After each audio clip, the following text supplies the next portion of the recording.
81 savol ishlaymiz. pH qiymati va pH ayirmasi 2 ga teng ekan. Demak, pOH bilan o'zi pH ni yig'indisi 14 ga teng bo'lsa, ayirmasi, ya'ni pOH va pH ni ayirmasi 2 ga teng ekan. Oddiy tenglama. Buni x, buni y deb oladigan bo'lsak, pOHlarda, demak, mana bu yerga ishlaydigan bo'lsak, x plus y teng yig'inda 14, ayirma, ya'ni x minus y teng 2 bo'ladi. Sistemani ishlaydigan bo'lsak, x qisqarib ketadi, ayirib yuborsak, bu qo'shilib ketadi. Bundan buni ayirsak 12 bo'ladi. Bo'ladigan y teng 6, ya'ni bizda pH qiymati 6 bo'ldi. 6 ni ayirib yuboradigan bo'lsak 14 dan x'imiz 8 chiqadi. Ya'ni mana bu yerga qo'ydim 6 ni. Buni ayirsam bu 8 chiqdi. X 8 chiqdi, demak 8.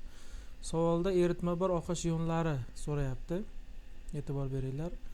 Bizda bu pOH ionlari 1 ko'paytir 10 darajasi 8 bo'ladi minusda, ya'ni molyar, bu 1000 millilitr eritmada bo'ladi. Bizda so'rayapti 200 millilitr.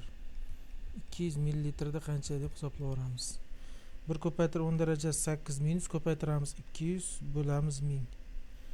Shunda bizda 2 10 darajasi 2 ko'paytir 10 darajasi minus 9 chiqdi.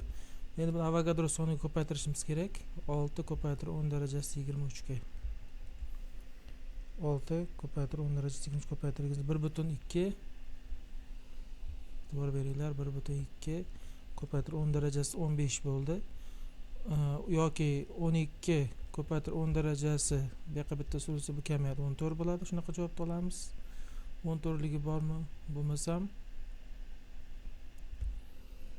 o'zi mana javobi ham bor ekan. 1,2 10 darajasi 15 javobimiz D bo'ladi. Ba'zi holatda bunaqa berish ham mumkin, javob D bo'ladi.